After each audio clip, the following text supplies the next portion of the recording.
Alors l'Iran, je m'arrête une minute dessus parce que c'est la seule opération militaire israélienne que moi je justifie d'un point de vue militaire parce que l'Iran était effectivement sur le point de maîtriser la technologie pour construire une bombe nucléaire.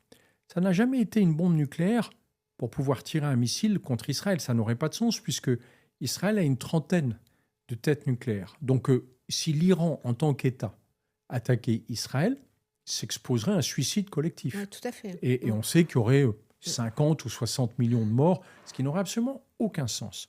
Par contre, la vraie crainte des Israéliens, je pense malheureusement qu'elle était fondée, c'était que l'Iran livre une bombe nucléaire, je vais dire, assez primitive. Ce n'est pas une bombe sale, c'est juste une bombe primitive qu'on ne sait pas miniaturiser, qui est transportée dans un conteneur maritime, qui aurait pu se déplacer, par exemple, jusqu'à Tel Aviv et exploser sur le territoire israélien, qui aurait fait 1 million de morts.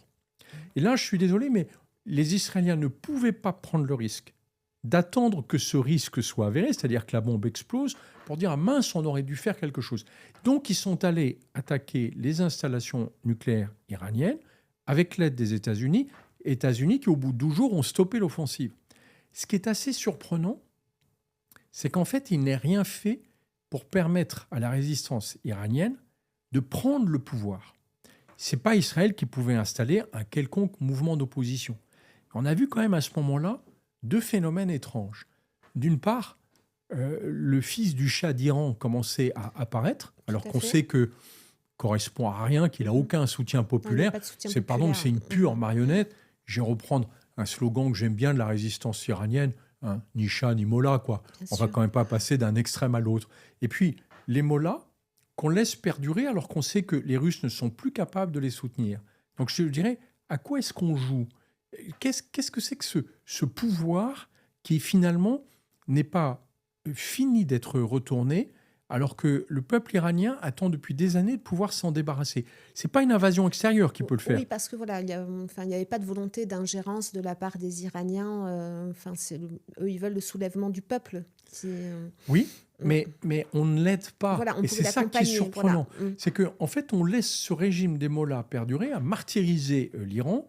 Et Netanyahou est très ambigu aussi sur ce sujet. Comme si, en fait, en détruisant l'arsenal iranien, il n'avait pas cherché à détruire les structures militaires du pouvoir. Est-ce que les Américains ne l'ont pas souhaité pour ne pas déstabiliser complètement l'Iran ? C'est difficile de savoir. Mais il s'est passé quelque chose en Iran de très étonnant. Ce qui est clair, c'est que les Russes ont abandonné l'Iran. Ils n'avaient plus les moyens de le protéger parce qu'ils sont totalement enlisés dans leur conflit en Ukraine. Mais du coup, que va devenir l'Iran, qui pour moi est un point clé de l'avenir de la région ?